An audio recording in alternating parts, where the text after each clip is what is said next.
اعلیٰ حضرت نے کتاب لکھی ہے الامن والاولا، اس میں آپ فرماتے ہیں جو حضور کی پناہ میں آ جاتا ہے نا وہ بچ جاتا ہے۔ اللہ کرے آپ کو سمجھ آئے میری بات میں۔ جو حضور کی پناہ میں آ جاتا ہے وہ جو دنیا دار رہتا ہے، مالدار رہتا ہے، حضور کی پناہ میں نہیں آتا وہ بے سکون رہتا ہے۔ فرماتے ہیں یہاں دنیا میں بھی حضور کی پناہ میں آ جاؤ، آج لے ان کی پناہ۔ اور آج دلیل آپ نے ابن ماجہ کی حدیث لکھی ہے، حضرت تمیم داری حدیث کے راوی ہیں، اعلیٰ حضرت نے لکھی ہے، فرماتے ہیں جو حضور کی پناہ میں آیا بچ گیا۔ دلیل دیتے ہیں، فرمایا انسان جانور بھی آتے تھے تو بچ جاتے تھے۔ حضرت تمیم داری رضی اللہ تعالیٰ عنہ فرماتے ہیں کہ ہم کھڑے تھے، ایک اونٹ دوڑتا ہوا آیا، نبی کریم صلی اللہ علیہ وسلم کے پہلے اس نے قدموں پہ سجدے کیے، صحابہ کہنے لگے حضور ہمیں بھی اجازت دیں، فرمایا وہ تو بے زبان ہے، اسے تو پتہ کوئی نہیں، پیش نظر ہے وہ نوبہار، سجدے کو دل ہے بے قرار، روکیے سر کو روکیے یہی تو امتحان ہے۔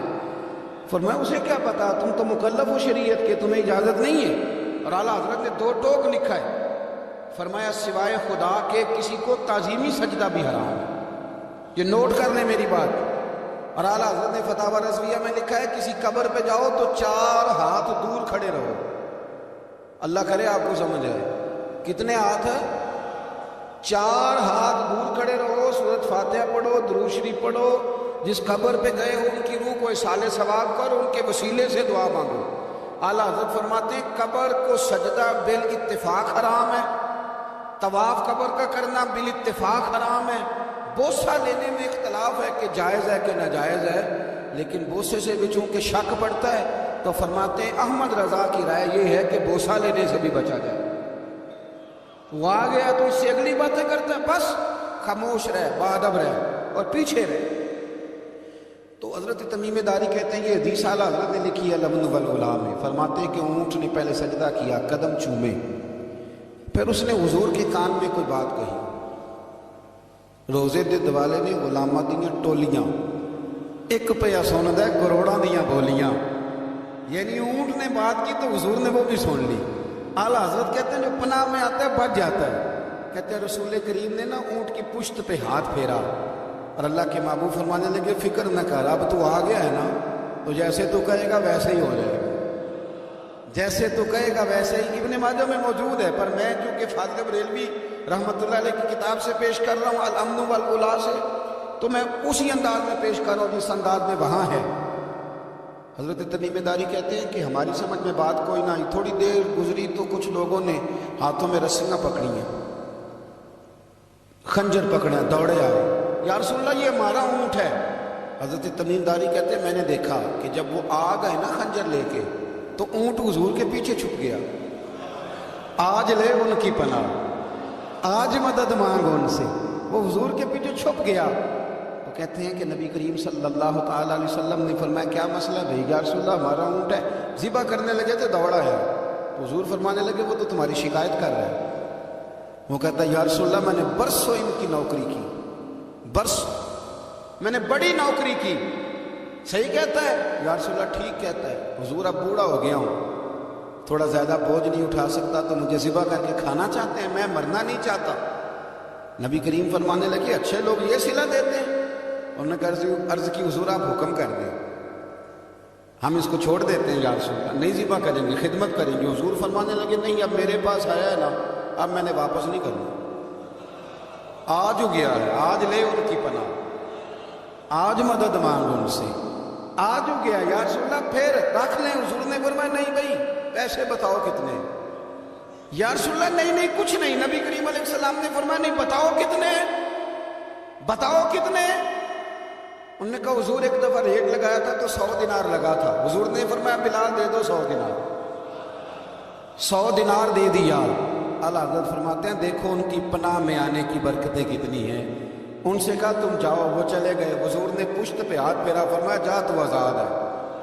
حضرت تمیم داری کہتے ہیں وہ پہلے گیا پھر پلٹ کے آیا، اس نے نبی پاک کے کان میں کو بات کی، کئی باتیں کی، پر میں ایک بات کرتا ہوں، کئی باتیں کی، ایک بات کی تو حضور رو پڑے۔ اونٹ چلا گیا، ہم نے عرض کی حضور یہ کیا کہہ گیا ہے؟ تو محبوب فرمانے لگے یہ کہہ گیا یا رسول اللہ جس طرح آپ نے مجھے چھری سے بچایا ہے، میں دعا کرتا ہوں اللہ آپ کی امت کو جہنم سے محفوظ فرمائے۔ اللہ جہنم سے بچائے آپ کی امت کو، جس طرح مجھے چھری سے آپ نے محفوظ کیا۔ اعلیٰ حضرت فرماتے ہیں کن چکروں میں پڑے ہوئے ہو؟ کن چکروں میں؟ پیسوں کی پناہ لیتے ہو، عہدوں کے پیچھے چھپتے ہو، دولت کے پیچھے چھپتے ہو، تعلقات کے پیچھے چھپتے ہو۔ فرمایا مصیبت آئے گی تو یہ سارے ہٹ جائیں گے۔ اگر پناہ لینی ہے تو مدینے والے محبوب کی پناہ لو، دروازہ رسول پہ آؤ، نبی کریم کی بارگاہ میں جھکو، حضور سے پیار کرو۔ اعلیٰ حضرت فرماتے ہیں محبوب کا ادب کرو، رسول اللہ کی غلامی کرو۔ فرماتے ہیں پھر کے گلی گلی تباہ، ٹھوکریں سب کی کھائے کیوں، دل کو جو عقل دے خدا تو تیری گلی سے جائے کیوں۔ اور فرمانے لگے جان ہے عشق مصطفیٰ، روز فزوں کرے خدا، جس کو ہو درد کا مزہ وہ ناز دوا اٹھائے کیوں، جس کو ہو درد کا مزہ وہ ناز دوا اٹھائے کیوں۔ انہوں نے محبوب کریم کی محبت کا پیغام دیا، صحابہ کی محبت کا، بولیے صحابہ کی محبت کا پوری کتاب لکھی حضرت صدیق اکبر جناب عمر کے فضائل پر۔ اور مزے کی بات یہ ہے کہ اعلیٰ حضرت نے نا اردو شاعروں میں سے کسی کو توفیق نہیں ہوئی حضور کو شہنشاہ کہنے کی۔ اعلیٰ حضرت نے کہا میرے نبی شہنشاہ ہیں۔ دلیل کیا دی؟ فرمانے لگے پڑھو ترمذی، حضور نے فرمایا میرے دو وزیر زمینوں میں ہیں، دو آسمانوں میں ہیں۔ زمین کے دو وزیروں کے نام ابو بکر اور عمر ہیں، آسمان کے دو وزیر ہیں جبریل اور میکائیل۔ اعلیٰ حضرت کہنے لگے حضور وزیر تو کسی شہنشاہ کے ہی ہوتے ہیں، پھر کہہ لو نا شہنشاہ۔ تو پھر فرمانے لگے حاجیو آؤ شہنشاہ کا روضہ دیکھو، حاجیو آؤ شہنشاہ کا روضہ دیکھو، کعبہ تو دیکھ چکے اب کعبے کا بھی کعبہ دیکھو، کعبہ تو دیکھ چکے اب کعبے کا بھی، غور سے سن تو رضا کعبے سے بھی آتی ہے صدا، میری آنکھوں سے میرے پیارے کا روضہ دیکھو۔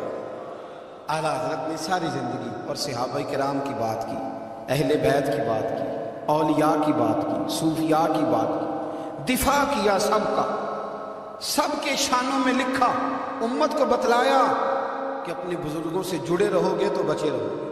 اعلیٰ حضرت نے طنز کرنے سے، تنقید کرنے سے، بلا وجہ غلطیاں نکالنے سے اور ایک دوسرے پر لان تان کرنے سے ہمیں بچنے کو کہا۔ اعلیٰ حضرت فرماتے ہیں کوئی علم اگر آ جائے نا تو اس کا معنی یہ نہیں کہ سب کو جاہل سمجھ لینا چاہیے۔ سمجھ آ رہی ہے میری بات کی؟ ہم جس شعبے میں بھی ہوتے ہیں نا سامنے والے کو ان پڑھ ہی سمجھتے ہیں۔ مولویوں کے بارے میں بعضوں کا خیال ہے کہ یہ پتہ نہیں کون سی مخلوق ہے، ان کو کیا پتہ دنیا داری کا۔ میں صحیح کہہ رہا ہوں۔ اسی طرح جو میرے شعبے سے تعلق رکھنے والے لوگ ہیں وہ کہتے ہیں شاید سارے تاجر 2 نمبر طریقے سے ہی مال کماتے ہیں۔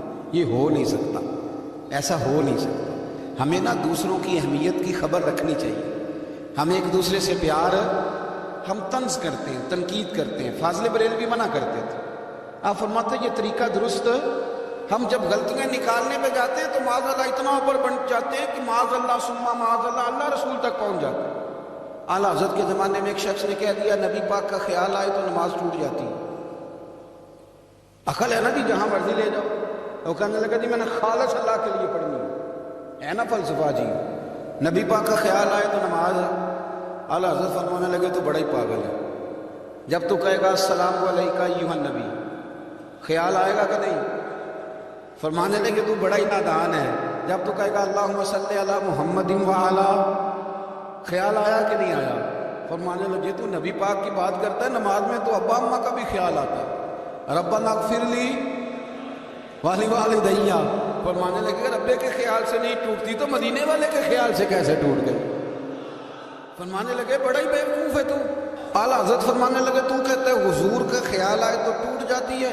فرمانے لگے جب تک حضور کا خیال آئے نا نماز ہوتی ہی نہیں، جب تک حضور کا خیال نہ آئے نماز ہوتی ہی نہیں، سوال ہی نہیں پیدا ہوتا۔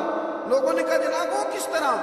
تو اعلیٰ حضرت فرمانے لگے اللہ نے کہا قرآن میں واقعی الصلاۃ، نماز پڑھو، یہ نہیں بتایا کتنی پڑھنی ہے، اور یہ بھی نہیں بتایا فجر کی کتنی پڑھنی ہے، یہ بھی نہیں بتایا ظہر کی، یہ بھی نہیں بتایا قیام کیسے کرنا ہے، ہمیں یہ بھی نہیں بتایا رکوع کیسے کرنا ہے۔ ہمیں پتہ کیسے پتہ چلا؟ جب صحابہ نے کہا نا رب کہتا ہے نماز پڑھیں تو کیسے پڑھیں، تو حضور فرمانے لگے صلو کما رأیتمونی اصلی، نماز اس طرح پڑھو کرو جس طرح مجھے پڑھتے ہوئے دیکھتے ہو۔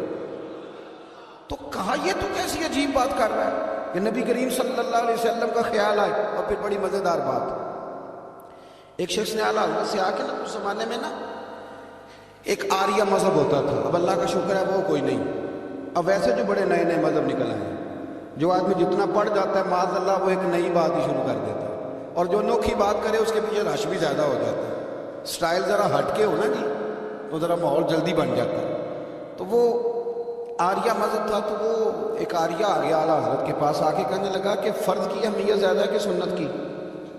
تو اعلیٰ حضرت فرمانے لگے بھئی اہمیت تو فرض کی زیادہ ہے۔ تو کہنے لگے آپ کا وضو تو پھر سنت سے شروع ہوتا ہے، وضو میں پہلا فرض ہے منہ دھونا، اور آپ سب سے پہلے ہاتھ دھوتے ہیں، یہ بھی سنت، ناک میں پانی ڈالنا یہ بھی، کلی کرنا یہ بھی۔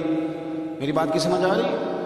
اس نے کہا یہ آپ عجیب لوگ ہیں، فرض اگر بڑا ہے تو پہلے فرض ہونا چاہیے تھا۔ سمجھ آ رہی ہے میری بات کی؟ لوگ دین پر بڑے بڑے مختلف اعتراضات کرتے ہیں نا، اس نے کہا جی پہلے ہونا چاہیے تھا فرض، تو منہ دھونا فرض ہے، آپ نے گھٹنوں تک ہاتھ دھوئے، اب یہ جو آپ نے ہاتھ دھوئے یہ بھی سنت، کلی کری تو وہ بھی سنت، ناک میں پانی ڈالا تو وہ بھی سنت، تو آپ تو چوتھے نمبر پہ فرض ادا کر رہے ہیں۔ تو اعلیٰ حضرت فرمانے لگے تم اصل میں محبوب کا غلام نہیں نا، ہاں تجھے کیا پتا ہو یہ بات کیا ہے، تو بیٹھ جا ہم سے سن، ہم تجھے بتاتے ہیں۔ اس نے کہا جی کیا مطلب؟ فرمانے لگے یہ محبوب جو ہے نا ہمارے، یہ ہمیں بڑی جگہوں سے بچاتے ہیں، یہ بچا بچا کے فرائض تک لے جاتے ہیں۔ کیا کیا مطلب؟ کہنے لگے حضور نے ہمیں کہا ہے کہ پہلے نا ہاتھ دھو لو، پتہ چل جائے پانی زیادہ گرم تو نہیں، منہ جالی نہ جائے، پہلے نا دیکھ لو۔ فرمایا پھر ناک میں ڈال کے پتہ کرا لو کہ اس میں سے بدبو تو نہیں آتی، سنت بھی ادا ہو گئی اور پتہ بھی چل گیا بو تو نہیں آ رہی۔ اور فرمایا پھر منہ میں ڈال کے چکھ لو کہ بد ذائقہ تو نہیں۔ اب یہ 3 سنتیں ادا کر کے تم فرض ادا کرو گے تو اللہ بھی راضی ہوگا، اللہ کے رسول بھی راضی ہوگا۔